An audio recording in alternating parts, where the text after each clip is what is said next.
Give a fuck. Dude, I just did not know if you guys wanted everything that you're saying behind the scenes over there to be out there for the public to hear what you're saying. Welcome to a special episode of Manic and Chill on the DLF YouTube channel. Sorry, I had to say that so that when we post it to the DLF channel, we can make sure we get paid for this. Hey! What up? Did you grab a spot? Zach Wilson. Zach Wilson, 101. He's not in this draft. Grab a spot. Let me go ahead and share all this stuff while you guys bullshit a little bit. We are live, Larry, just to give you a heads up. We're ready to rock and roll. Larry, thanks for the invite, I apologize, buddy. Man. I did not get you in the description of the show, man, because by the time that I figured out you were coming in, it was already a little late. Oh, fuck this, then. I'm out of here. No, that's not what he told me. He was like, look, I reached out to Larry Monkey. I didn't really think he would join. Fuck. And I was like, wow, that's cold-blooded, bro. No, I was feeding the 3-month-old, and things were going well, so I was able to slip out. You have a 3-month-old? I do. I never knew that, man. Congratulations. That's awesome. Thank you. Yeah. He's sleeping through the night for the very first, like night number 4. We're getting through the entire night. Dude, don't jinx it, bro. Larry, I've never asked you, was that purposeful that you timed that to be born after the NFL season? Was there a little strategy there? Yes. I only get laid certain times of the year. You just want to make sure that it wasn't get laid at certain times. You didn't start a little too early. Like you didn't want to start in like February because then it'd probably interrupt like 2 or 3 weeks of fantasy during the season. Dude. So at some point your wife would have been like, "Oh, let's do it," and you would have been like, "No," because it's bad time. No. I have to watch the Thursday night game. Yeah, I'm busy. Sorry. Yeah. Wait a second. It's February 15th, 9 months. Okay, that would be November. The dynasty season's not over yet. Nope. Can't do it tonight. Yeah. Looks like, I have to calculate. I guess 9 months. December. So the end of December. So he had no idea. I would have gotten laid in the off season. Yeah. Yes. Women plan that shit out. That thank God for women because they plan out the pregnancies and like you find out later that it was planned around absolutely something, or they told you in advance and you just forgot and they tell you again later. There is a chance. So he was born on 12/29. So I guess there is a chance that it could coincide with a championship weekend, perhaps. It could. So that was January. I'm not great with math. Wait, so if he was born December 29th. You're playing for championships sometimes like over Christmas. I don't know if it would extend to the 20. I mean, maybe with these week 18 games. I think this year, week 17 was during that exact week. It was 29th. Yeah, that was a Wednesday of week 17. So it's possible you could have had some championships interrupted, some non-championship lineup set. You might have lost the championship for 45 seconds of life creation. Oh my God. All right. And we're live. Hey, no.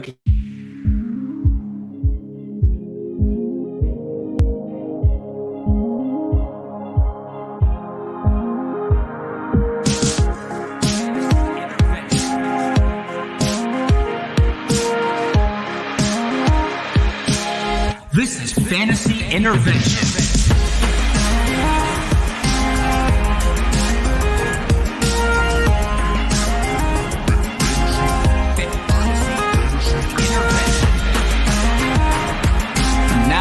Intervene with your fantasy life, Shane Manila, Jacob Sanderson, and Chase Vernon.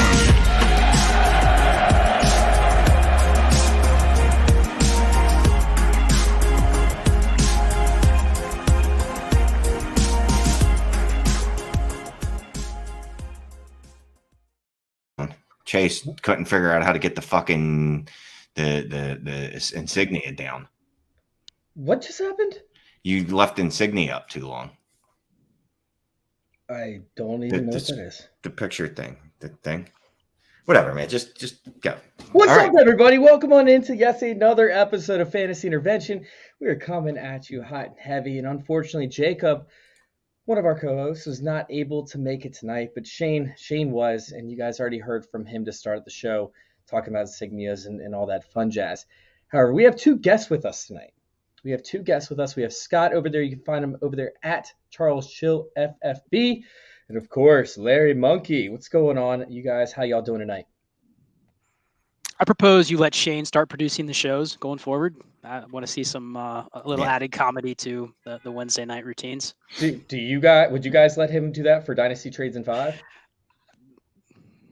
I plead the fifth. Larry, man, what you got going on? How you doing? I'm happy to be here, man. Thanks for the last minute invite. I'm always curious to jump on a show with Chase Vernon, because you never know what kind of facial hair you're going to get out of Chase. You know, you jump on, he's got that big mustache crawling around on his face. Sometimes he's clean shaven and you don't even recognize him. But today we got the burly lumberjack going on here, huh? The one thing you can always count on is he'll have facial hair of a pedophile, and that he's not allowed to do the show near a high school. Now, is it true, Chase, that you shave? Well, you shave like 2 or 3 times a day, right? Yeah. So once I shave in the morning, if I don't shave by 2 o'clock, it comes out like this. So I do have to shave multiple times a day. It's not very much fun. It's extremely inconvenient, but hey, well, it is what it is. It is because Chase, little known fact, he's half Greek and half Yeti. So he's Italian, bro. You messed that up. You should know my family tree by now, Shane. We've been together long enough. We have been. In case anyone missed that last week, Chase shot at me out as his significant other on the Twitters. Congrats. Right, let's draft. Congrats. Yeah, it was beautiful. It was beautiful. Welcome on in Fantasy Intervention. We have a rookie mock draft coming at y'all today.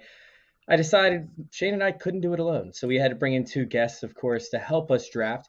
We're going to be going through the lineup, seeing what we have. And, of course, if you guys are over there on Twitter watching, we can't see your comments. We can't see your questions. So bring it over to YouTube, youtube.com/fantasy intervention.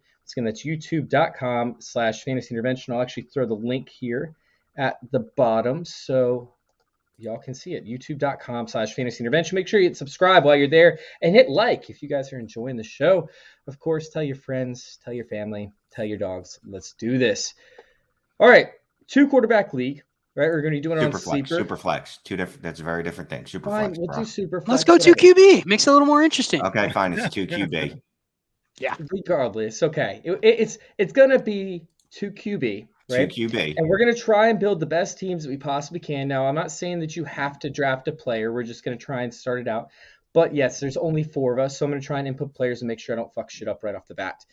All right, let's go ahead and go to the share screen real quick. Probably should have had that up prior. Sleeper, we are in there.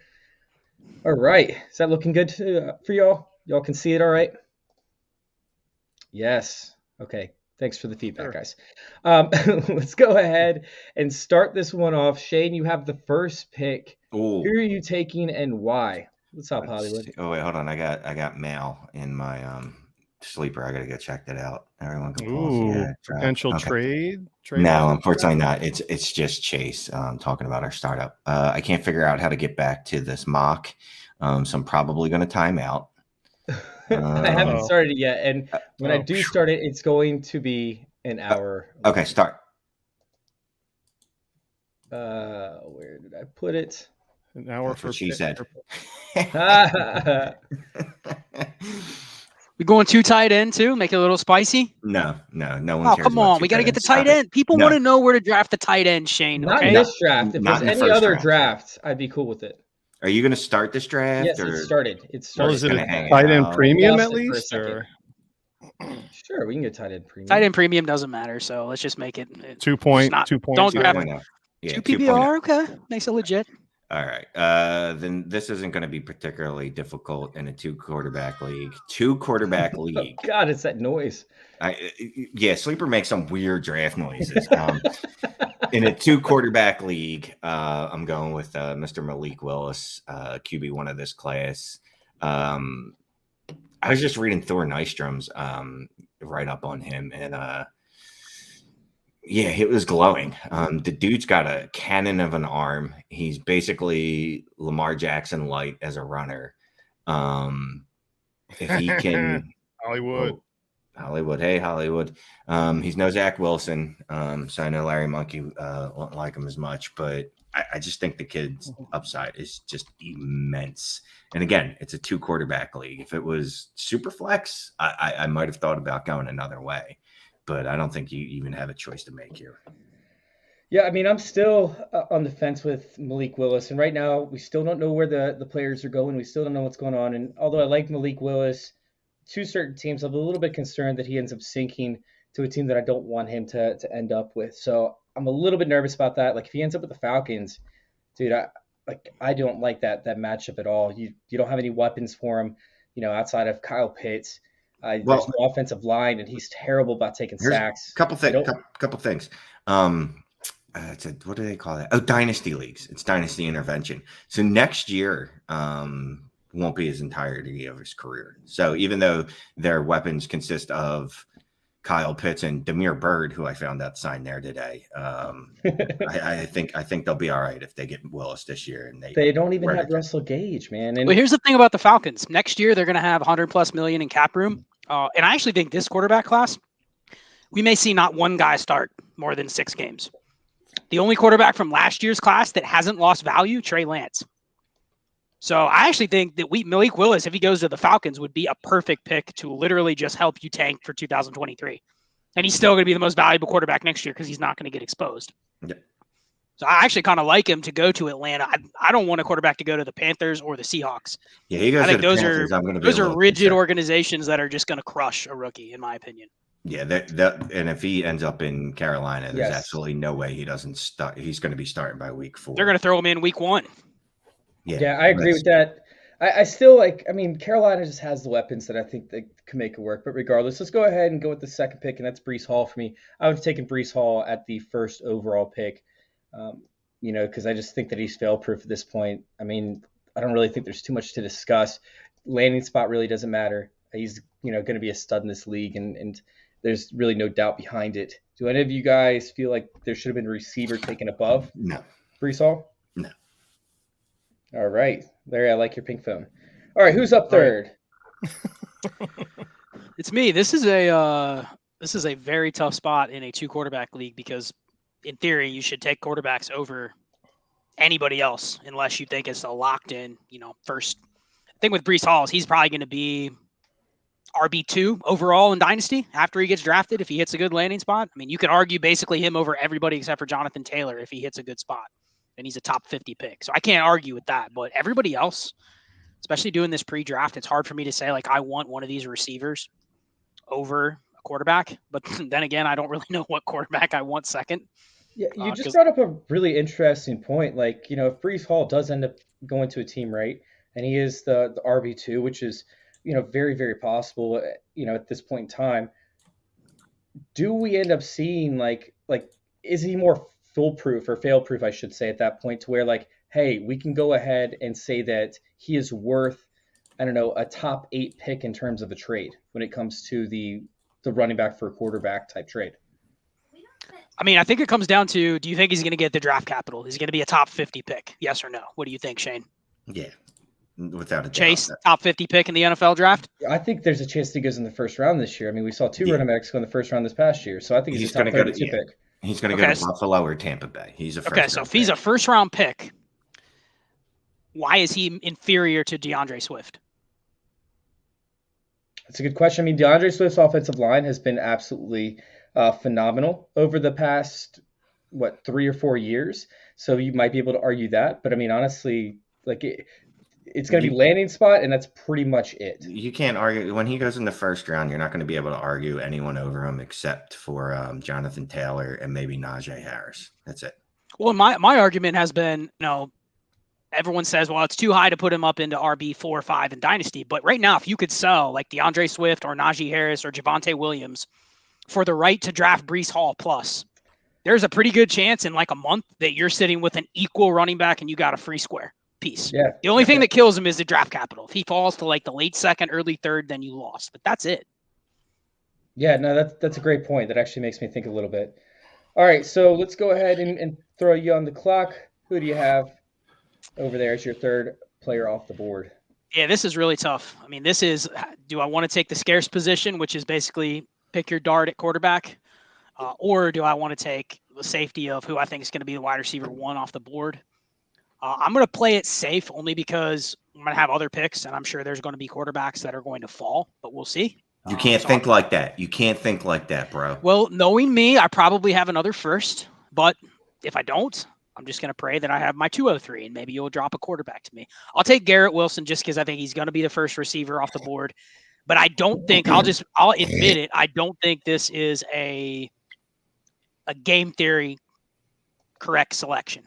In this type of format, I would not want to typically take a receiver, but because it's pre-draft, if I can't move, I would probably just play it safe and do this. If it's post-draft, I'm going to know where everybody landed and what the quarterback draft capital was, and then I'd probably go with the quarterback. All right, so that leaves us up with Larry. Larry, you're going to have to tell me who you're going to take because I'm going to have to input these in from here on out.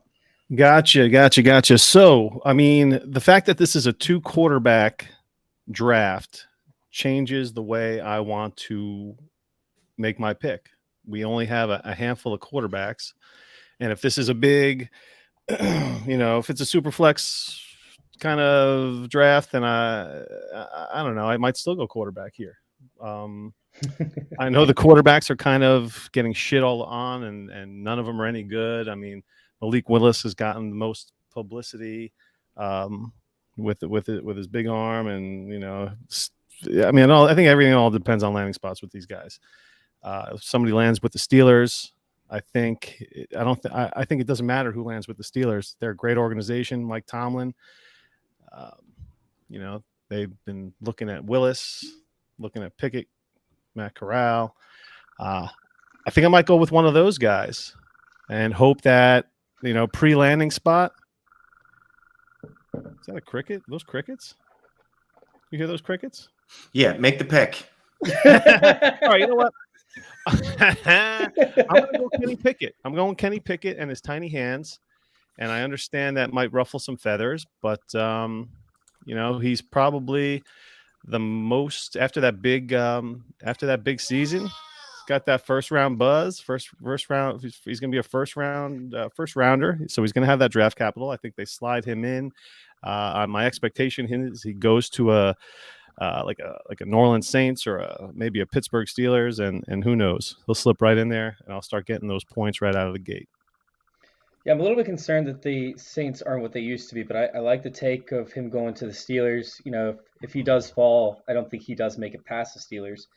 I think the Steelers could even make a move to trade up and go get him. Excuse me, Shane. Yeah, you're awake, bud. I appreciate Larry because he's a Jets fan, so he's used to drafting the incorrect quarterback. So that's why he went with Kenny. My hands are this big Pickett. I'm going to go with Matt Corral. Pickett could start week 1. Yeah, he could. He does have 5 years starting. That's not a good thing, by the way, the 5 years of college starting. Not a good thing at all. I'll take Matt Corral, who has 3 years of starting in college. He is the best quarterback in college at sack avoidance, best quarterback in college under pressure. He did run in an RPO scheme, so it's going to be interesting to see where he lands and what they do with him. He's a quick processor. He's got a cannon for an arm. Literally, the only concern you have for him is him being too brave and running too much. But again, to QB, I'm taking Matt Corral here. And I'm assuming that he ends up with the Saints. Yeah, I honestly think that for every reason that you stated, the best landing spot for him would actually be the Carolina Panthers, just because they don't have an offensive line and because they want to try and get the ball out of his hands quick, but and he avoids sacks. But yeah, I am sitting here trying to figure out where I want to go with this because now I don't have a quarterback. And honestly, I have to go with the player who I think has the most upside potential in this draft outside of Breece Hall. And I know people are hating on him big time, as we've discussed, but Treylon Burks is my dude right here. I'm taking him at the 1-6, which honestly I think is a steal. I would have taken him at the 1-3, possibly the 1-4. So, Scott, you're up, man. What you got? Yeah, another tough one because like Larry articulated, like Shane articulated, the quarterbacks are going to come off the board. I've never articulated in my life, and as Shane ummed and awed his way to taking Matt Corral. I'll take a quarterback. I will go with who I think is going to be the fourth quarterback off the board. A little risky, but again, you're just picking the player value. You're just picking the scarcity with the 2 quarterback format. So I'll take Desmond Ritter just because I think he gets higher draft capital than Sam Howell. Who knows where that's going to be. Again, landing spot dependent. I think he has a better shot actually to land in a better situation because he's not going to go probably in the top 15 of the draft. I don't necessarily just think the Saints are going to take a quarterback. I think they traded up specifically thinking they're going to get 2 impact players this year and try to contend, whether that makes sense or not. I actually don't think they're going to draft a quarterback this year because they committed to Jameson Winston. They also paid Andy Dalton. Doesn't make sense for them to draft a rookie and have him sit, and then they burned their pick next year to trade up to get, an offensive lineman or a wide receiver. So I think they're going to go with, 2 skill players or a tackle or a receiver. So I'll go Desmond Ritter. The problem with Ritter with one more quarterback is they could go out of the first round. I don't want to draft non-first round quarterbacks. So we'll just go with Ritter and gamble, kind of like Larry did.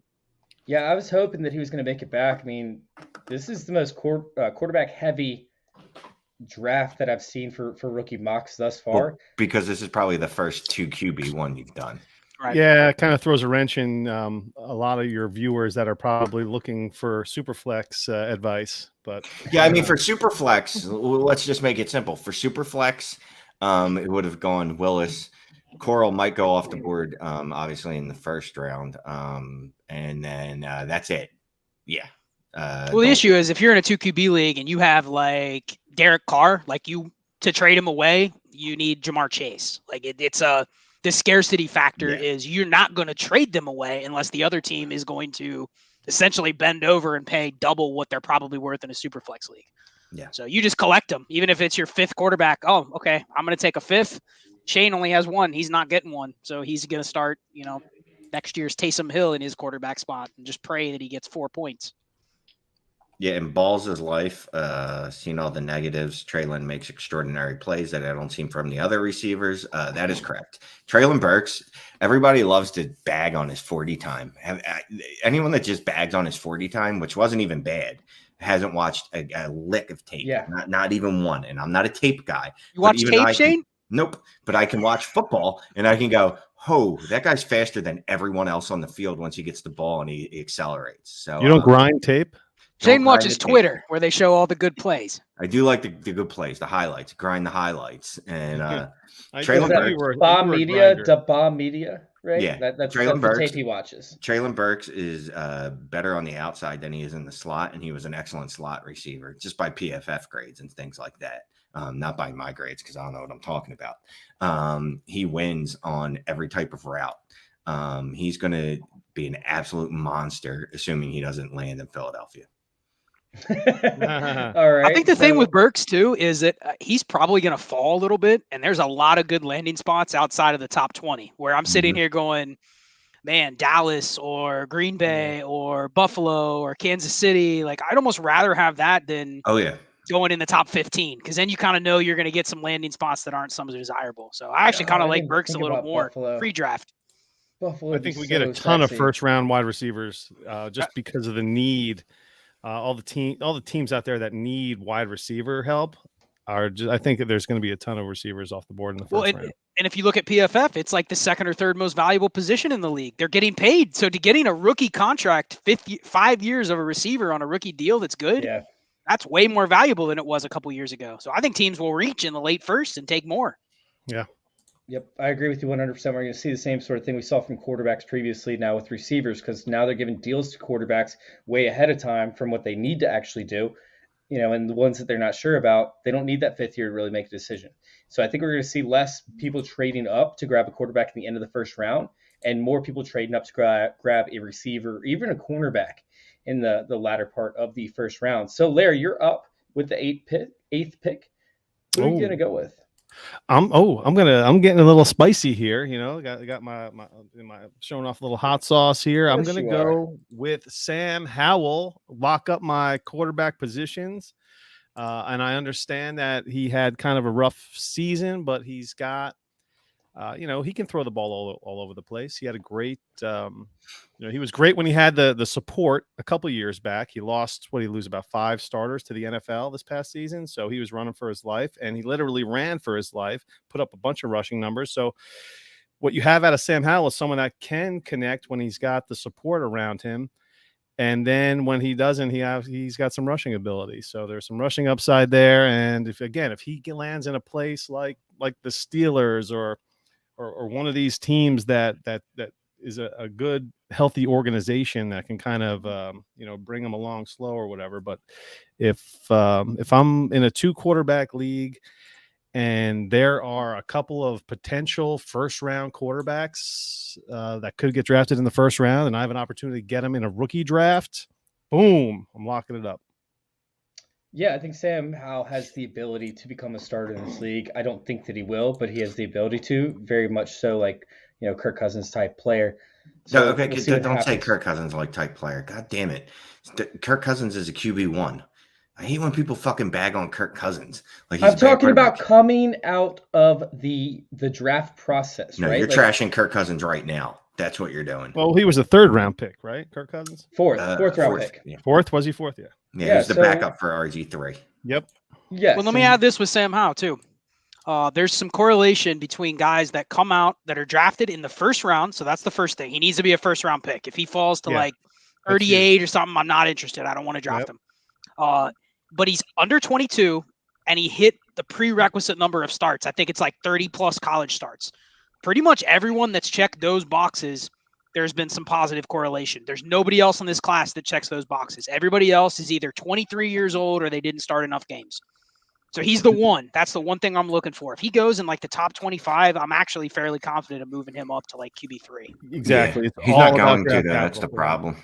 Yeah, if he falls like to pick 40 or something like that, I don't care where he lands. Yeah. It's a waste pick. If there's a coach out there that's like, oh yeah, I could work with him.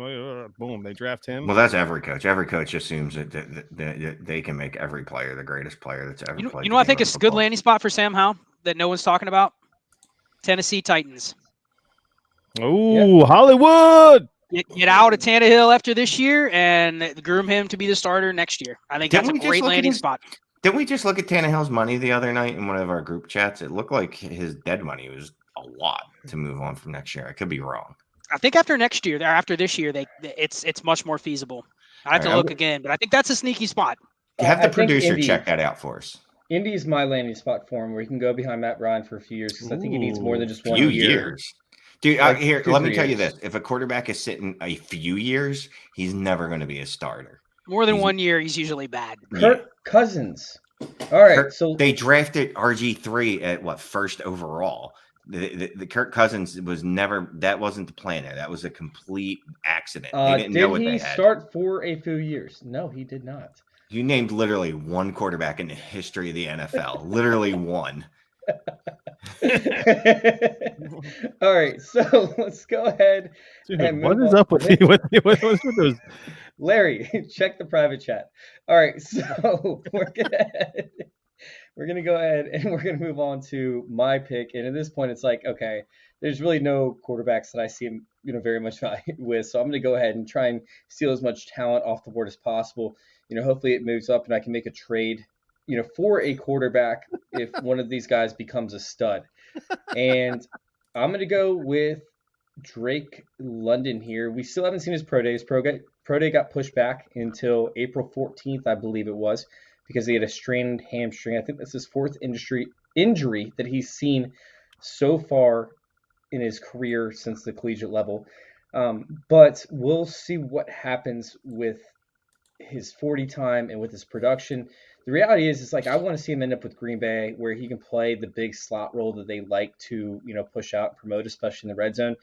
He's going to have 10 touchdowns in order to be fantasy relevant, because I don't see him as a 1,300, 1,400, 1,500 yard receiver. I need to see him as a red zone threat, and that makes him a little bit sketchy. But if he ends up hitting at that level, we're talking about Mike Williams type expectations. Drake London can be that dude, and I think that you can end up moving him for a quarterback if need be within a year or two. So I'm going to go Drake London in that case. All right, Shane. Oh, shit. Did I jump your order? Damn it! Did I just take Drake London? And it's actually your turn. Wasn't even your pick, dude. Oh my god. That's like worse than a snipe. That's not even a snipe. You take the actual position. All right, so it's your turn. Damn Shane, it. would you have taken Drake London? I would not have taken Drake Oh, London. okay, cool. Then we're All good. right, We're sweet. square. Chase, You should just take it just in spite of me. No, I'm God, I hate everything about this picking. I know who I want next. I'm psyched. I'm gonna take Kenneth Walker. Damn it. I know he hates that. I'm gonna take. Look, his. Oh, he took the best running back in the draft. So I mean, No, Breece Hall. It's not even close. Breece Hall is so much better than every other running back in this class that it's Breece Hall and then just. Look, I'm not confident as a player or even as the value, but last year I made a mistake where I hated Michael Carter, right? Rightfully so, because he's not actually any good. Doesn't matter. The community thinks he's good. The community thought he was good, and they liked his landing spot and his 4th round draft capital. Kenneth Walker is going to end up having 2nd day draft capital. He's probably going to be a 2nd round pick. I'm going to get out of him as soon as I can, as quickly as I can. And if I can't, I mean, look, he's going to be a 2nd round NFL running back. So he's going to get a ton of volume in his rookie season. So even if he's going to be inefficient, even if he's not that good, he's still going to put up good stats. So here's my question. I've thought about this a lot. So point per carry leagues. The only knock on Kenneth Walker is going to either be A, his draft capital, or B, that he can't catch passes. 0.2 point per carry leagues, though. Is he the smash, second non-quarterback off the board, no matter what, if he goes in the 2nd round? No. I do like Kenneth Walker. I think that he could handle 1st and 2nd downs because of stigma behind his, not catching passes. I think the major issue is he just never ran routes in college. Like, sure, he went out for passes, but all he was running was a flare or an out almost every single time. So, like, he does not know how to run routes because I don't think that he's had the experience of running routes. When it comes to his hands are fine. He only dropped 1 ball. Now, that ball did hit him in the hands and then hit him in the face mask, I believe. But he only has 1 drop in his entire collegiate career, if I'm remembering the tape that I watched right. So you're saying he pulled the old Jalen Reagor. That's what we call that in Philadelphia. Yeah, just 1 time, though. He only had 1 drop. So, I mean, he's catching everything that's thrown his way that's within a catchable radius. So I think that he can catch. However, when it comes to actually running NFL routes, it really depends on which team he's going to. Now, if he goes to a team like the Bills, hypothetically, right, he doesn't have to run routes. Their running backs don't run routes. They did exactly what happened for him in college, where he just runs flares. Now, he could still see targets, but it's going to be very hit or miss in terms of which games he actually produces. Well, no, and the reason that Scott's bringing up is the PPC that high is because this is where like Nick Chubb outscores every receiver except for 2 or 3 in the whole league. So it's literally all I want if I draft a running back in a point per carry league, just touches. Run him up the middle 25 times, he'll score more points than all my receivers. Yeah, so the point being was, like, I just don't think it will play 3rd down. So he's not going to get those probably 6 carries or so a game on 3rd down, 8 carries a game on 3rd down that he might get if he played all 3 downs. But you think it'd be like early career Josh Jacobs, where he just doesn't have massive volume because he's constantly he's like a 65% snap guy and he's never going to be more. Exactly, and if he plays 3rd down, some teams might start to get that they're going to run the ball if he's in on 3rd down because he doesn't run routes. So it becomes a major issue for predictability in terms of actual NFL schemes, which concerns me a little bit for his actual volume. So I love Kenneth Walker. Kenneth Walker, Breece Hall is the RB1. I was just kidding about that. But Kenneth Walker, for me, is one of my favorite players in this draft. And pending the pro day for Drake London, he could end up being my 104 in terms of non-quarterbacks. What do you think Drake London's going to do at his pro day? Yeah, how is this pro day going to make a difference? Are there going to be cornerbacks there that are elite level that he's going to get separation for? Yeah, that's what my only concern with Drake London is his separation. So how is his pro day going to impact? I'm pretty sure his pro day, he's going to end up looking better. Yeah, those players look better after their pro day.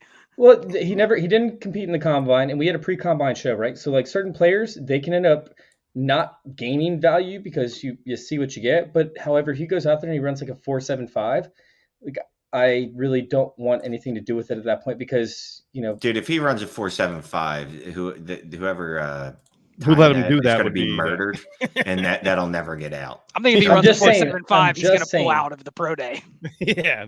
I'm just Yeah. saying, like, They'll never if he let him ends run a up running 4.75. something ridiculous, even a 4.7, even I want to say like a 4.65 possibility is probably where like my line is going to be like questionable. But if he goes out there and runs like a 4.7, like I'm probably out on him. Like it's probably going to be Kenneth Walker over him at that point because he was beating subpar coverages or he was barely separating off of subpar coverages. I understand where you guys are coming from, but a player for me can lose value on the combine and pro dates. They can't really gain value for me because that's what I normally see on tape at that point. Yeah, that's fine. I get that, but I mean, okay.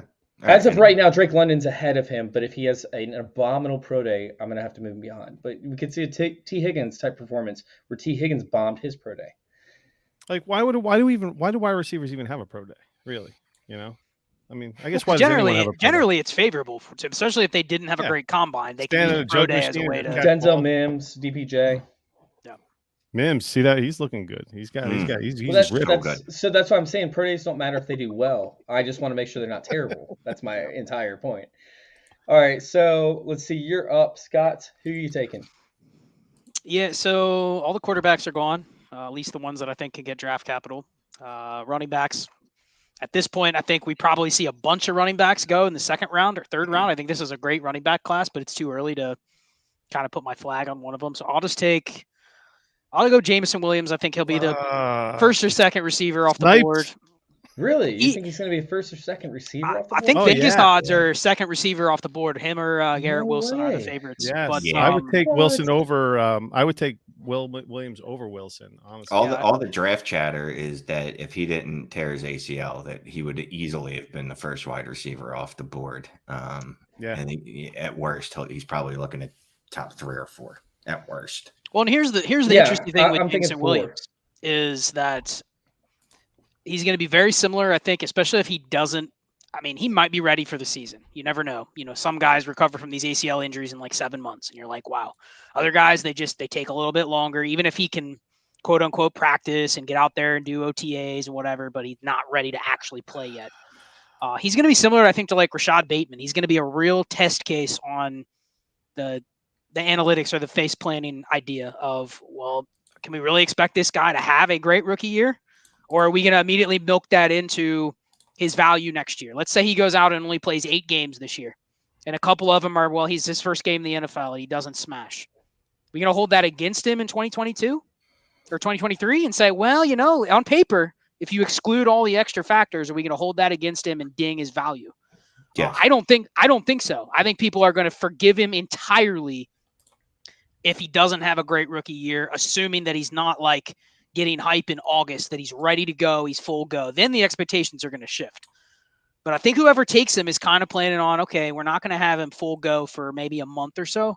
I think the dynasty community is going to give him the benefit of the doubt. He's going to hold his value, I think, better than some of these receivers that might not go to a great spot and they don't hit right away. So I actually think he's, with his draft capital and that idea, I think he's a pretty safe pick.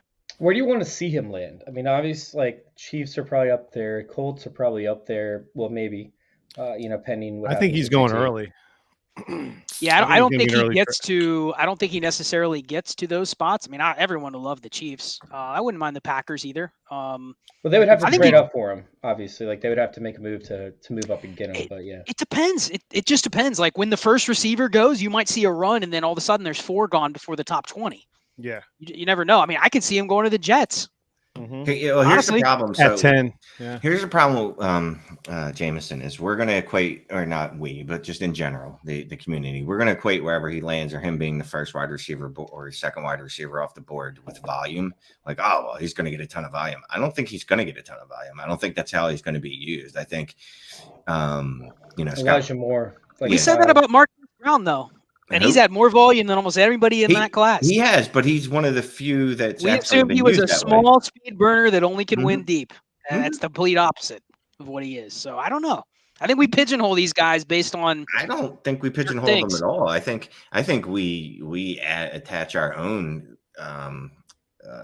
valuations to them as opposed to what the NFL is going to attach to them, as opposed to what an NFL team's looking for. Because me and you have talked about this before, where like NFL teams look at when they draft players a lot differently than the way we do in fantasy. We're looking at it like you just drafted this guy at 15 overall. That must mean that you're going to get him 170 targets.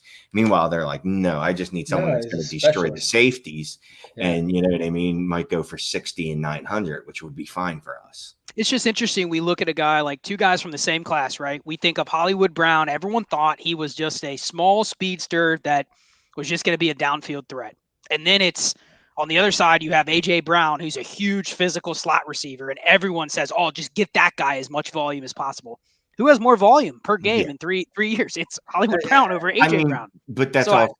And because somehow A.J. Brown landed in a worse volume situation than Marquis Brown, which but they both did. Impossible. I bet you if you look relative through their 3 years, it's similar for all three. Marquis for both Brown's targets are dwarf A.J. Brown's. But if you look at overall market share, Marquis Brown smashes A.J. Brown. I don't know. Over that period. Someone to verify that. Can we get our intern to verify that, please? I'm trying to verify it as we speak. But my point is this. I think we pigeonhole guys like you just said, Jameson Williams. You don't think he'll get a lot of volume, yet a lot of people would say if he's in the right spot, Treylon Burks is going to get a ton of volume. It's like, I don't know. I guess it really just depends. I still think that we see Jameson Williams in a role where he's going to be spread the ball, but it really doesn't matter where he ends up getting the value. I still think he's going to be sporadic from week to week, very similar to what we saw from Jalen Waddle possibly, where he's going to have certain weeks that he goes off. He's going to have certain weeks where he gives you a dud. But why do we care about that?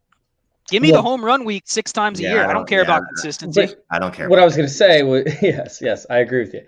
But what I'm bringing up is the fact that, he's still going to end up smashing. And to your point, his value won't be discounted at this time next year, regardless, because he will have those explosive weeks or he'll have the fantasy finish. And regardless of how you view things, he'll still have the points necessary in order to make it there. So let's go ahead and move on to Larry's pick. Before we do, I want to make sure that everybody over there on Twitter goes and checks us out over there at youtube.com/fantasyintervention, youtube.com/fantasyintervention. If you guys are liking what you hear, please go ahead and hit the subscribe button, hit like, of course, and also be sure to check out our other pre-draft episodes that we've done where we actually analyze those players. And make sure you guys leave a comment as well. We love hearing back from y'all. Thank you, Hollywood Titan, Balls His Life once again, and Ridley Truther for being very active in the chat. Love to see it. All right, Larry, you're up. What you got? All right. So, it's not unusual to be sniped by Scott Connor if you're in a draft, any kind of draft with him. He took my Jameson Williams pick. I thought he was going to fall to me. I was real excited to have him fall to me, but alas, he is not available. So my next selection will have to be somebody that crushed the Senior Bowl. He crushed the Combine. Didn't really get that much buzz prior to that. I'm going Christian Watson, 22-year-old, 6'4", 208. Wow. I'm taking him over Chris Olave. I know that's another guy, and I think Christian Watson is a big. He's getting a lot of buzz. I think he's going to be a first-round pick, and that first-round draft capital is something that I'm attracted to. I'm not as high on Olave as everyone else is, and I just think Christian Watson is going to be one of those big body wide receivers. He's got the size, the speed, put up some good numbers, and I know he's like a North Dakota State guy, but I think he's going to crush. I'm ready for him, man, and that's going to be my guy. Got my quarterbacks, and now I got my wide receiver. All right, Shane, you're up, man. How's Isaiah Spiller still on the board? His agent told him not to run the 40. That's why. God, dude, that's abysmal. Let's see. Do I want any of these quarterbacks? You're going quarterback again? No, that ship's out. I'm going to go ahead and grab. I'm going to grab George Pickens. Really? You know what? I was going to go Pickens if I didn't go Watson there. I went Watson over Pickens. All right, so let me ask you guys, what's the difference between, Olave and Jameson Williams? Because I'm going Olave at this point. Jameson Williams is a better receiver. Does that help? Yeah. Early declare that. I mean, that's a huge factor right there. It a lot is, of people. A lot of people also say that. Well, Jameson Williams got ran out of Ohio State. And that's an argument. No, so did Joe Burrow. That's also an argument. But when we talk about their roles, right, and their hypothetical roles, I should say, I mean, and their landing spots as well, is there, first off, if you guys are saying that, Jameson Williams could end up going to the Jets, right? Jameson Williams could end up going to one of these teams that, might not have as great an offense, but Olave could slip to a little bit later in the draft, might end up with the Colts, who could also use a field stretcher, or the Chiefs, who want some speed. I mean, is there any chance that the landing spot could end up pushing him up 5 or 6 spots up your draft board? I mean, I think all these receivers, when we see landing spots, can be mixed and matched. As long as they're first round picks, people are going to be taking them all over the place. You're going to have people saying wide receiver 7 that went to the Chiefs, I'm taking him as my wide receiver 2. You know what I mean? But right now, I'm just going, I think Jameson Williams is going to be a top 15 pick. So I'm just going to pick him higher than Olave. But I mean, if Jameson Williams went to, sorry, Larry, but if he went to the Jets and Olave went to the Chiefs, there's definitely more of a debate at that point, I think, for sure. Agreed. Yeah. So, all right. So we'll hop over to you, Scott. Who do you have? Well, before I just looked it up. So Marquis Brown, 21.9% target share since he's been in the league. AJ Brown, 21.6. So again, Marquis Brown just dwarfs him in targets. Okay, but raw it's close. targets. But my point was raw that targets matter, though, because raw targets matter when Tennessee throws the ball 7 times a game. And Marquis has 317 and AJ has 295. So it's actually pretty close. Pretty different. So I'm just saying, if you pigeonholed them when we talked rookie drafts, if you remember, Marquis Brown fell to the mid-second in rookie drafts because, that no one liked him. Who the hell was he? You know what I mean? We liked all these other guys over him. I don't think we'd make that same mistake today because we've seen those mistakes the last couple of years. You know what I mean? I don't think that will happen this year where a first-round receiver goes at the 206. But it's just interesting. Everyone pigeonholed, Marquis as this type of guy, and he really hasn't been. So, wasn't Ruggs on the flip side? Ruggs was a early first-round pick too. Same thing. Well, Ruggs, now I think it was partially right with Ruggs, but he actually, he changed his tune a little bit early last year, and then you never know what would happen. He was a valid receiver. He was actually a more complete receiver at Alabama than he was when he got to the Raiders, because the Raiders decided that they were only going to use him as a deep threat. So that's what.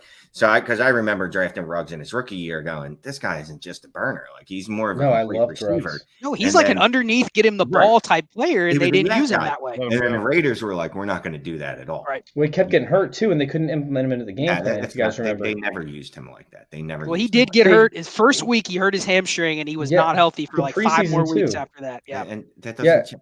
Okay, so the way that the Raiders believed the game plan worked with John Gruden, they wouldn't play him in certain situations because he wasn't ready to go. Okay, so it was bad game planning. He's a complete TBA. We don't know what would happen with him in his career. We just don't know. That's what I'm saying is he just wasn't used that way, so he never had a chance to show what he had. Yep. I love Ruggs. And he never will. And he never will. He'll be done for the rest of his life like he should be. Yep. All right, so you took, who was it? Did you take a person, Scott? I didn't take anybody yet. Nope, I'm up.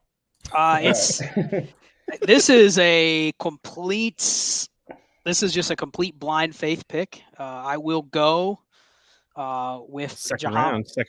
Yeah, it's between 2 players. But I think this is probably going to be that spot where you may get the last round 1 receiver. It just depends on if you want to take him or not. I don't particularly like him, but again, the same argument that you made with Christian Watson, I think Jahan Dotson goes in the first round. I'm just purely picking. This is the Kadarius Toney, Brandon Ayuk, Marquis Brown. Nobody really likes him, but if he's in the first, he's going to go in this spot. So boom. I like him. I like Jahan Dotson. I think that he can play. He's a little bit undersized, but I like him. He's one of the few receivers that are undersized that much that I actually like. So let's go ahead and go to you, Larry. Who do you have? Oh, it's my turn again. Well, geez, I just shit all over this guy. But maybe you know what? I need a running back. Let's go Isaiah Spiller. Everyone seems to love Isaiah Spiller pre-combine, or I mean, he was the consensus number 2 guy, leading up to that, and he didn't run his 40. Some people are like, oh man, maybe the agent got in his ear and said, no, you're going to run a slow 40. Let's not do that. But he was rock solid, man, for Texas A&M, and 1,000-yard rusher. Maybe he gets that day 2 capital, and it's all. I mean, we're throwing darts now. We're getting into the middle of the second round, and this is where the darts start to throw. And I need a running back, and I'll take the RB3 in the middle of the second round.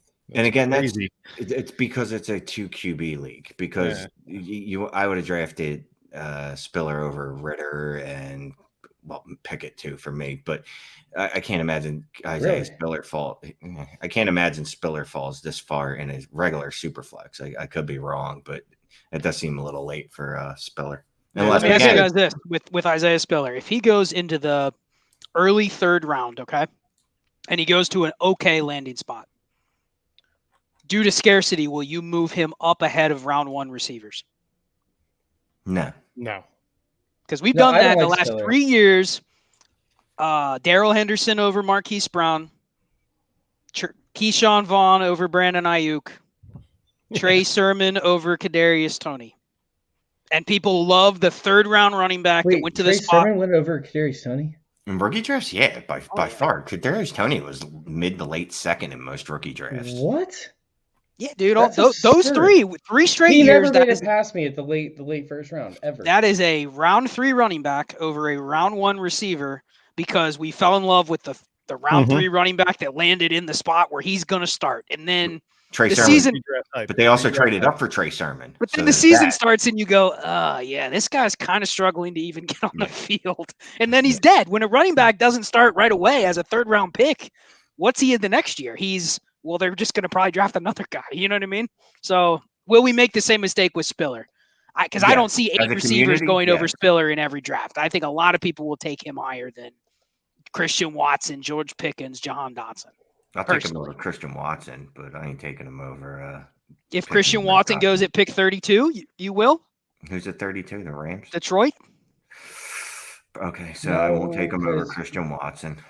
Wouldn't Watson be more of a slot guy? No. Apparently, he's one of 100 players that's the next Deebo Samuel. So Christian Watson, fucking burner, dude. He's just skyrocketing up draft boards. But I mean, I would consider more like a Cooper Kupp type. He is 37. 22. Come on. 23. Well, start of the season. Yeah, that's what. It doesn't matter what your age is right now. It's starting the season. And again, with the Spiller pick, I mean, he could be the 4th running back taken. So this is all pre-draft stuff. You never know. I mean, this is where he should go, Larry. After all the potential 1st round receivers, I agree with that. I just think in real drafts, Spiller is going to be a 1st round pick in at least half of our rookie drafts, if not more, if he goes in the 3rd round. Well, and I think that might be a flawed premise. Because Ritter and Howell aren't going in the 1st round in rookie drafts. And 8 receivers won't go in the first 15 picks in a regular draft too. In a super flex, I mean, we talk about it all the time. If you get that NFL draft 1st round capital as a quarterback, then you should be a 1st round super flex. Yeah, I'm not falling for that anymore. If you're a bad quarterback, if you're Daniel Jones, no. I'm tired of people. Dwayne Haskins.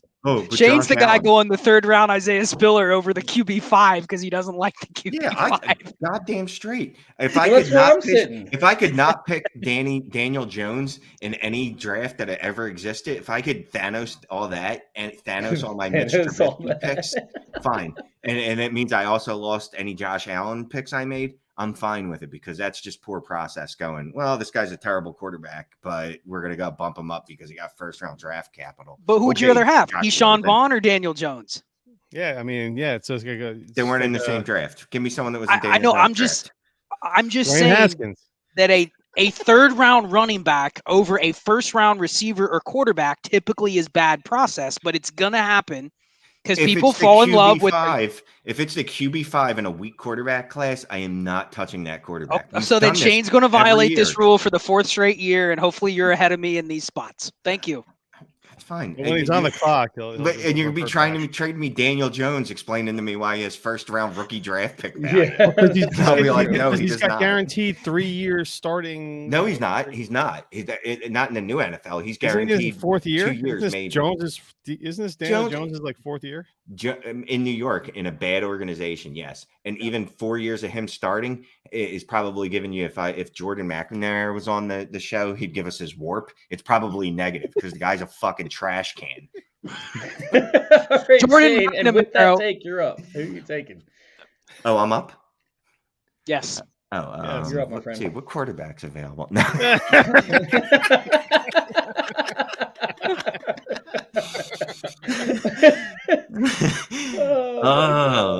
So now I'm guessing which guy I think is going to have the best draft capital out of these wide receivers and running backs that are on the board.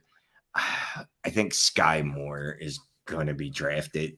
I think he's going to be the 9th wide receiver off the board in the first round. He's the only other guy that can go in the first. That's who I want to take. Love. Yeah, so I'm going Skye Moore because we've heard him all over the place, like Kansas City, which obviously with Juju there isn't ideal, but Juju's also on a 1-year contract and got less money than MVS.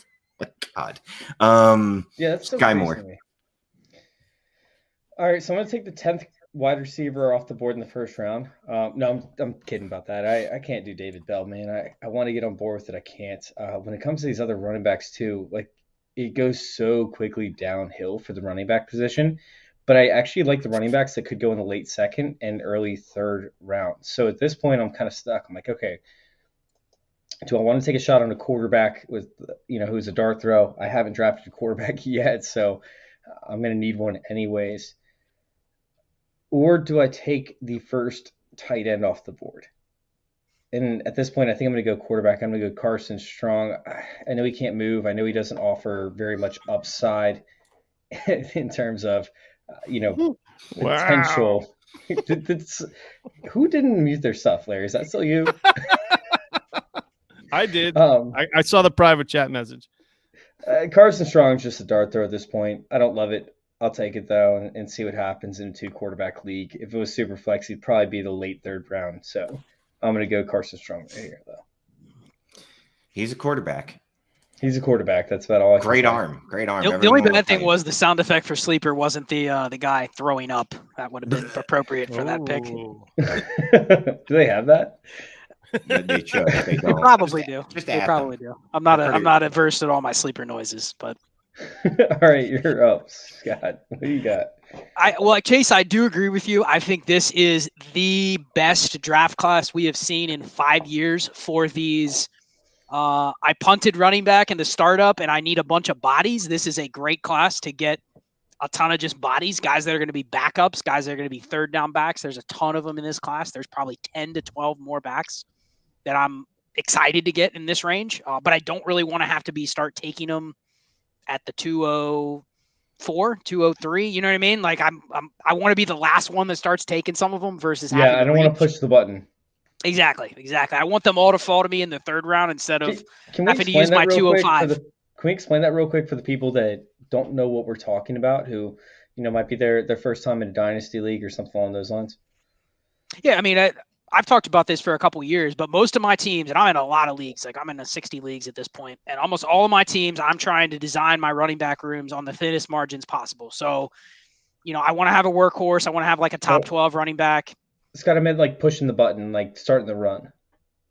No, I mean, like you're picking the first one out of a tier of 8, 10 that are all going to get late 3rd, early 4th, mid 4th round draft capital. Like I don't want to be the first. I either want to have a bunch of them or I want to trade back, try to get 2 picks, something like that. Yeah, it becomes an issue when you press a button on a third, on a tier of running backs. And if you are the first one to draft it, that means that you get the worst value that you could possibly get because you're taking a guy that is pretty much equal to a guy that is taking 5, 6 picks after you. So you want to make sure that you try and wait and you don't push the button on that type of run unless you absolutely need that position in a dynasty league. Yeah, so I'm going to go with another receiver. And this is probably a very risky pick because I'm not sure if this guy's going to get the draft capital. But if he goes in the 2nd round, I'll be fine with it. So I'll go with Shane's Love forever. I'll go with David Bell. Just hope he goes in the second round. I mean, look, he could be Michael Thomas, right? I'm betting on this. If we see 8 receivers go in the first round, I'm betting there's going to be a couple guys that go in the second that we don't expect it because of the positional value. That's what I'm betting on. That we're going to maybe get, 12 receivers or something in the first 2 rounds, and I think he's got a good chance to be one of them. So this is about the end of the tier at the receivers, though, I think. Yep, I agree with you 100%. Larry, that leaves you, Perfect timing. Perfect timing for me as I'm filling out my roster. I've got my 2 quarterbacks. I got a receiver, got a running back. I'm going to take the top tight end off the board right now. We talked about this being a tight end premium. Trey McBride, everyone knows that he's the top guy this year. It doesn't take that much to be a tight end 1 in a fantasy league, and I think he can easily be one in his first year if he gets the right landing spot. Right. So I mean, it's that simple. There isn't really much more to add. No, you nailed it. And honestly, I would have taken the same player there. Yeah. I mean, the tight end bar is low, so yeah, no brainer for me. I think. Yeah. Filling out a roster. If I'm just doing this mock draft and filling out like a quick roster, I got my quarterbacks. I got a wide receiver. I got a running back. Bam! I got the top tight end. I got that first round draft capital. I mean, Trey McBride's probably won't get first round draft capital. Shane's face was so confused. Shane was like, "Wait, what? The first round draft cap?" I mean, there's probably 5-10% chance he does. It's better than what else is on the board. I can't argue with that logic. That's what I was going to say. As I was listening to, it was either the Athletic Pod or Ross Tucker's pod, but they were talking about that Trey McBride might end up in the first round. And there's been a few mocks. Yeah, because, I mean, he's the best tight end in the class. And you get to a point in the draft, it's like, well, positional scarcity. They start looking at it, too. They're like, well, I can get another wide receiver at the back end of the second round that I have ranked pretty much with Jahan Dotson, or I could go with the tight end, the only one that I have a first or second round grade on. We talked about this being a premium, so boom. I mean, it should be a no-brainer. Yep, you're right. Take top tight end off the board. If you're in a rookie draft, get your hands on the top guy, and just keep drafting those tight ends because every year you're going to draft at least 3 of them, and none of them are going to fucking hit. Exactly. And we saw 4 tight ends get franchise tagged this year. I think the NFL knows that's a position that is actually undervalued, and so I could see it if McBride is even a top 50 pick that he's going to go higher in a lot of drafts. I think this tight end class has a lot of athletic freaks that you can get very cheaply, but I think he's going to be, top 50 pick. Probably similar to Freiermuth last year. 4 tight ends that got franchise tagged, and two teams signed 2 tight ends to very good contracts, if not premium contracts, over the past 2 years. Yep, the money was flowing for the tight ends this year, for sure. Yeah, and the Patriots last year. So we have Shane up on the clock. Shane, who do you have?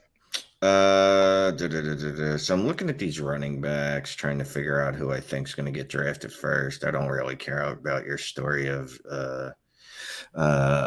starting a run, because I'm done with the wide receivers. It's over. About that time. Yeah, it's about that time. Justin Ross is like the next one on the board, and frankly, great story that he came back. John Mechie, Wando Robinson. I do like John Mechie. I don't know if the NFL will. I'm going to go with Brian Robinson. I don't like him, not even a little bit.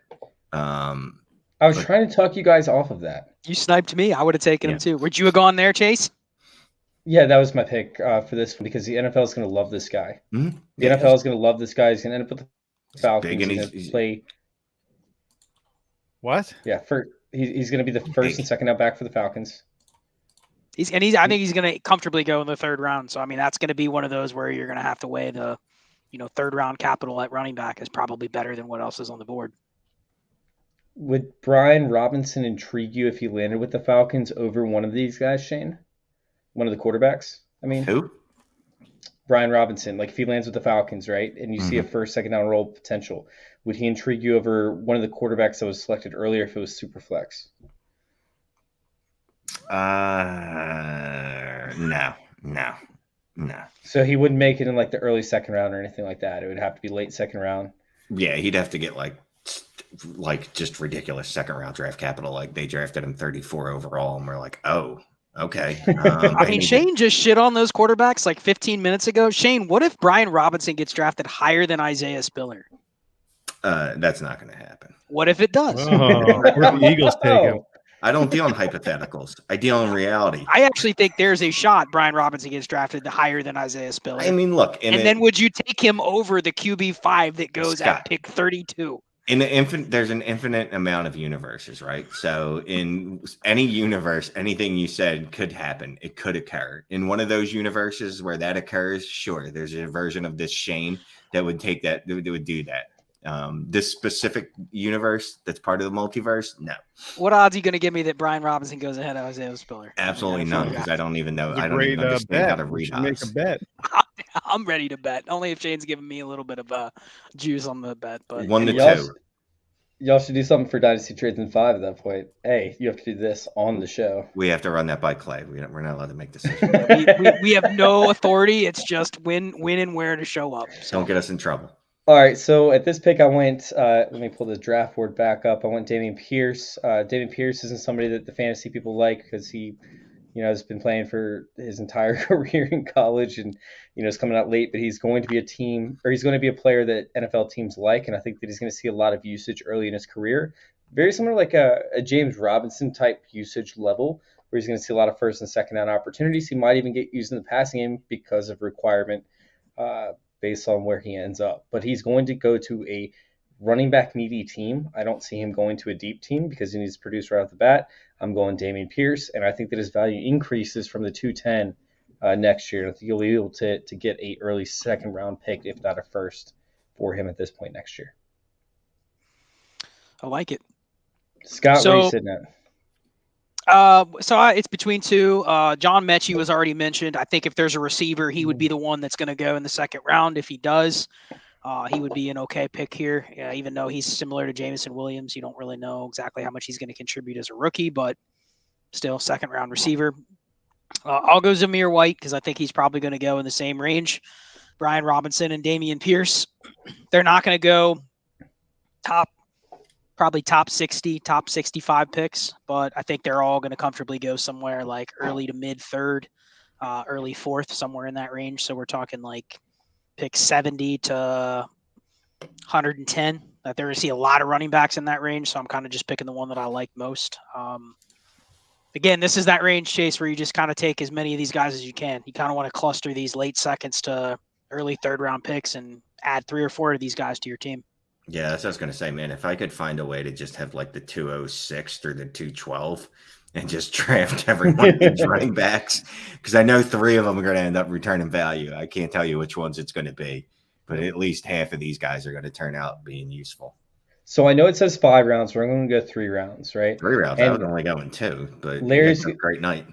Larry's going to finish this one up, and then for the next round, we're going to do one-liners for the people that want to know. So we're not going to have a discussion. We're just going to do some one-liners for the third round. However, we are going to finish up with Larry in the second round with a discussion on whatever player he picks.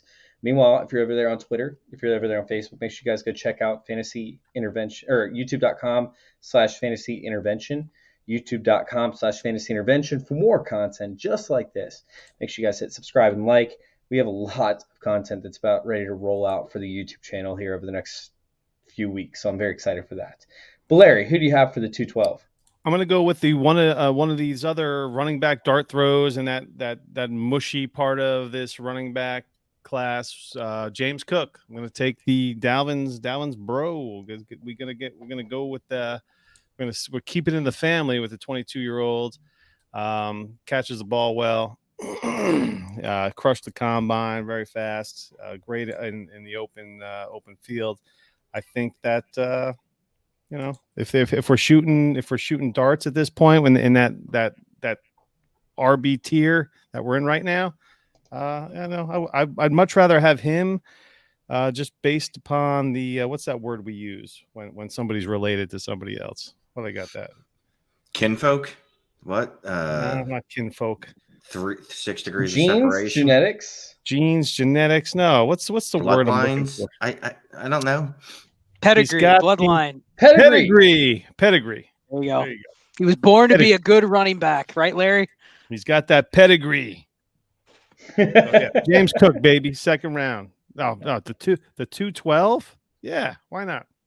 All right, so this is kind of weird. We're sitting at a draft where we only saw 3 running backs go early, and I feel like this is the first time we've seen that in many, many years. But we're going to the 3rd round now. We're probably going to see a continued run on running backs. But I already got my next pick lined up, and it's a wide receiver. Oh, Shane, who you got? I'm going to pass on one guy. I think he's going to be back. I'm going to go with Rashad White. He's 3 down back. Probably going to have early 3rd round, maybe 4th round draft capital. If he does, he's going to be a starter somewhere, at least 1B in the committee. All right, I'm going to go over here with it has to be between 3 receivers for me. I'm going to stay away from the running back position just because I'm loaded up there now. I'm going to go with Mechie. I know that we like him probably a lot more than the NFL does. But, I mean, if he is anything that we dream of, he could end up being probably the biggest riser in this draft. So I'm going to go with Mechie at this point. Scott? Sniped me. I would have just probably taken him just because he was probably falling too far. So I'll just take another running back just to add to the stable. Tyler Algiere. Oh, that's a good pick. I thought he was going to make it to me. Another guy that's going to go like late 3rd, mid 4th, somewhere in that range. He's probably going to be a backup and, just collect those guys. Well, that's a theme for this draft. All right, Larry, you're up. Big boomer bust pick here, Alec Pierce. I'm going with the big body 6'3", catching passes that weren't necessarily heading in his direction, but he had dealt with some drops and all. But run after the catch ability, I like this guy a lot. I think with Washington, where we could actually see like another Devin Funchess type player that Ron Rivera loves to draft over and over and over. Yeah, again. Big fan of Alec Pierce. I think he's a late round sleeper for me. Shane, who you got? Oh, I'm on the clock. You're on the clock. You're on the clock. You're on the cock. Matt, I was gonna say. Corral, Skye Moore. I was reading Chase's mind. There was a time not long ago when this would have been Wan'Dale Robinson, or excuse me, Kyron Williams, but instead I'm going to go Jerome Ford. Same thing. He's got a 3-down skill set. I'm just accruing running backs at this point of the draft because they're going to give me a week somewhere that's useful. That's what you do in a rookie draft. You just try to load up on all those RBs. Yeah, I'm going to go ahead. There's a couple players that I want here, but I don't like Justin Ross. He showed so much potential, prior to getting injured. I mean, it might take him some time to come back, but like Miles Jack comes to mind in terms of a player who ended up getting hurt, but ended up showing potential later on in his career. In the 3rd round, sure, I'll stash him on my taxi squad for 3 or 4 years and call it a day if he doesn't go off. All right, so I'm up. Pretty confident this guy's going to go in at least the 4th round, maybe late 3rd. So I'll go Pierre Strong. It's another running back added to the stable.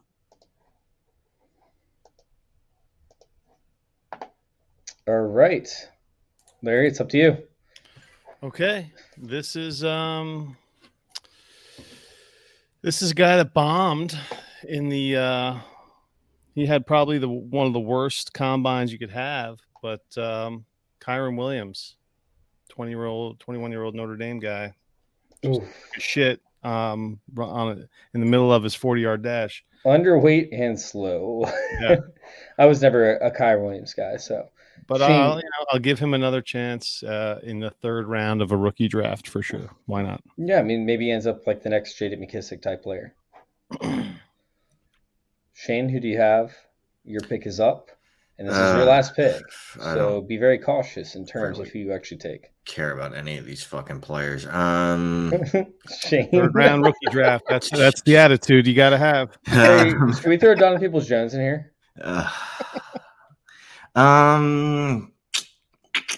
Shane, by the way, this is the most viewers that we've had all night is right now. Right this moment. So the pressure's on. I guess I'll go.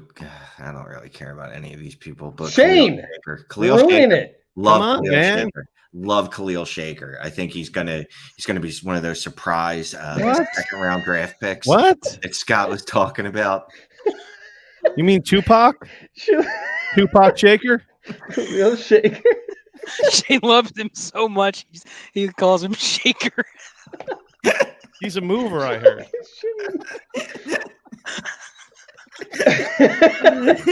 You said Tupac's distant cousin. I can't even show the draft board right now after Shane's fucking pick. Khalil Shaker. Dude, if your team depends, We're moving and shaking late in the draft. If His you- first Fantasy name is Rump. footballers. It Fantasy does not footballers, if matter you're who watching you right draft now, here. you have You're the not new gonna coined name for Khalil Shaker. Dubbed by Shane Manila. Khalil Shaker. Hey, I don't hold on a care. second here. Mm. Chase, how many drinks what do you call that? How many Khalil Shakers have you made at a bar? Oh, I freaking love it. All right, I'll pull the draft board back up. All right, I'm going to go with the guy that I think will end up with some team. And with the Patriots, it's called not Patriot, but like tree of coaches that are out there. They're going to find the next LeGarrette Blount. And you know who that next LeGarrette Blount is going to be?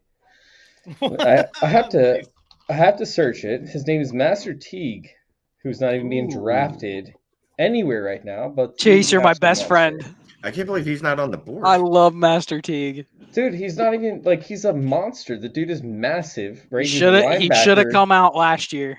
And yes, he should have, but he never ended up getting the touches that he needed because he was a specialist. However, he could end up rolling out 10 touchdowns this year if he lands with the Patriots or, any one of the numerous teams that a Bill Belichick disciple has come to. So Master Teague, y'all are undervaluing him. If you're not drafting him like in the third round in every single rookie draft, you're doing it wrong. Master Teague is that dude. You should take a shot on. He had a lot of pub a couple of years back. He was like the guy, right? Scott, wasn't he a Big Debbie guy back in the day? Yeah, he was. And then he tore his Achilles or partially tore it and then got beat out. And then Travion Henderson showed up and then he forgot about him. He's a third running back last year. He tore it in high school and once in college, right? I think that's the bigger issue. I think he tore his It doesn't ACL matter. and tore his Achilles. But anyway, Yeah. You're going to draft him and then you're going to trade him as soon as this year ends, right? Trade. Like you're going to draft him, you're going to get the 10 touchdowns, and then you're going to trade him after this year, or maybe 2 years from now. Depends on which team he lands with. But you're not going to hold on to him for his entire career. That's a draft and trade type guy. yeah, And guess there are what? I like just got him at the 310. yeah, there are like 10 running backs that I still want. So I'm like really stewing over who this pick is. But I'll go with I'll trump your Master Teague. I'll go with Kevin Harris. I think he's very similar. Really I don't think he productive as trumps me, but Okay, fine. really productive as a sophomore in the SEC. And then again, injuries last year, and he kind of faded away and then lost all of his hype. But yeah, he's one of those guys that if you can get him in the third round, he's definitely worth a shot. I need you to Wanda fix Robinson's my still there. pick. I didn't mean to pick Khalil. I meant to pick Keontae Ingram anyway. There you go. That's a process pick, Shane. What's your tagline? Process over players. Put Keontae Ingram back. Khalil Shaker would not be the pick over a running back. Do you want Well Khalil done. Shaker? No. Larry, do you want Khalil Shaker? Because do you have first rights? With the last pick of the draft, do you want Khalil Shaker? Yeah. Or Why not? Give it to me. I was Okay, you struggling between Tyler Algiere, but give me oh, really? give me I would rather have Tyler Algiere. Excuse okay, me. I was just playing along, but yeah, give me the running back. Give me the late round running back. Just because Well, I already you took have Tyler to Algiere. corral them all. Yeah, That's a he's drink, good Larry. off the board. Oh, that's right. 303, Yeah. bro. Yeah. I was like, wait, he's still on the. I was like, yeah, of course you got to take him. What? Yeah, he's gone, Larry. Come on, pay attention. Algiere won already? Yeah, way. Oh, jeez, long I'm time. that guy. Dang Take- it! Shane, who did you want? Shaker. You're All right, giving give me the rump. Give me the rump shaker. Give it to me. Shane, who did you want? though? Keontae Ingram. Little Keontae. That's Ty Ingram, Shane. Sure, you want some Keontae, or it's the Merlot is special tonight. All right. So this is your draft, folks. Congratulations, you made it to the end. We have nothing for you outside of our draft board in terms of Share it online. dealing with the suffering that y'all had to go through.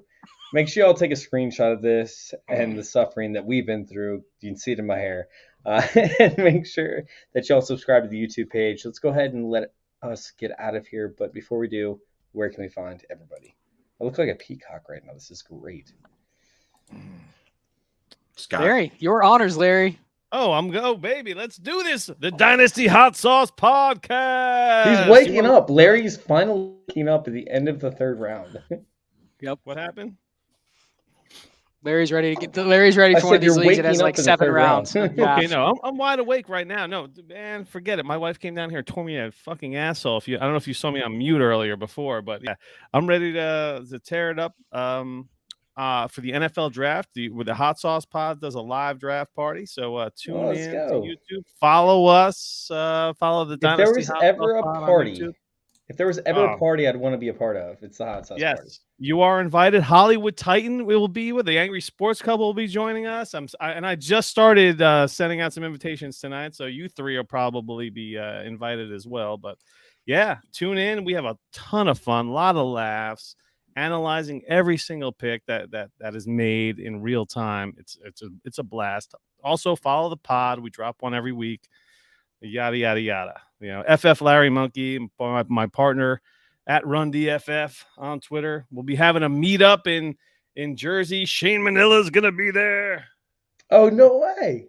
Yeah, we're tearing it up. Justin's running the Boston. My partner's running the Boston Marathon. He's gonna come down. We're gonna meet up with Shane and Rocky from Trade Addicts. The Ridley Truther is gonna meet us out. Also, he was in the chat earlier, and a few others. So yeah. I don't know. Just catch me on Twitter and you'll figure out everything else. That's awesome, man. That's sick. All right, Scott, what you got, man?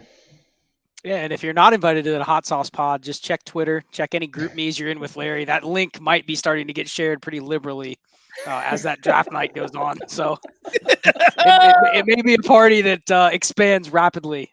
So that's always a good time. I agree with Chase. But yeah, you can find me at Charles Chill FFB, # Dynasty Leverage, Dynasty and Chill Pod. Manic and Chill maybe once every 2 months, right, Shane? DLF, I do write for DLF when they force me to. And then also we do Dynasty Trades in 5, which is pretty regular at Trades in 5 on Twitter. That's a pretty regular show that Shane and I and our buddy Clay Mosley does. That's a good one to check out for daily Dynasty content. So thanks for having us on, Chase. Dude, we appreciate you guys for coming in. Y'all saved our ass tonight. Jacob was like, hey, we can't make it a few hours ahead of time. And I'm like, damn it. Gotta find somebody. So we appreciate you guys coming in. Make sure y'all go give them a follow over there on Twitter. And of course, Shane, we need to know where to find you, bro, because you're everywhere right now. You are everywhere. I'm literally nowhere. At Shane is the Worst, Dynasty Trades HQ podcast, Dynasty Trades in 5, right for DLF. Just dropped our DLF Dynasty Draft Guide that Scott was actually a writer on. And I didn't have to yell at him much. I appreciate that. But yeah, we just dropped that. Just dropped a couple of articles for DLF this week. Manic and Chill once every 7 weeks. Yeah, and then obviously here. So other than that, not much going on. Oh, thanks a lot, man. Thanks a lot. You just completely screwed over Trophy Smack, where you can actually go get trophies over there. Oh, wait, yeah. I haven't written an article for Trophy Smack in at least a month, so that's why I forgot them. But yeah, I wrote an article. Yeah, it's about a month. So I own that's your fault. Trophy Smack. Yeah, that can be considered part of the team still. By the way, this is not just a trophy that's sitting on a ledge. This is a trophy that is this tall right now. And I'll go ahead and pull this thing up. This is a trophy, guys. It's massive, and I haven't even gotten the plates installed yet. All you single guys out there. Yeah, I sleep with it every night. It's not really comfortable, but dude, you can do like seated presses with that thing. Dude, so I actually did a post where like the bench press, I replaced the bar with the with this trophy. I don't even know where to put it right now. I replaced the bar with this trophy, and it's freaking massive. Like I was like, dude, they actually could do the bench press with that for the combine. Oh my god, it's falling over. So no, you guys can go check it out over there at trophysmack.com. If you use promo code CIRCLE when you purchase a trophy or a ring, you'll actually get the ring. I'm sorry, trophy or a belt. You'll actually get a ring for free. Shane could probably do a better read 2 weeks in a row now than I can. But yes, if you end up going over there to TrophySmack.com, use promo code CIRCLE. What you should do is tell Trophy Smack to sponsor one of the several other podcasts and shows that I do, and then I'll give them a good read. Oh, Trophy Smack's looking for sponsors. Hey, ho. Use promo code CIRCLE for every single one of those. No, but when you purchase a trophy or a belt, you get a ring for free. Just make sure you guys enter promo code CIRCLE over there. Make sure they're all in your cart. Yeah, you guys can go check out all of our content over there at TrophySmack.com. We have a big announcement coming out here within the next 2 to 3 weeks, which I'm very, very excited for. The team's growing over there. It's been massive. It's been insane. It's been a lot of fun. And so go check us out over there at TrophySmack.com or YouTube.com/TrophySmack. And, of course, you can find all of our content over there at YouTube.com/FantasyIntervention. Thank you guys for tuning in. Big shout out to Fantasy Football Discussion, of course, on Facebook. And thank you guys for letting us intervene with your fantasy football life. We're out.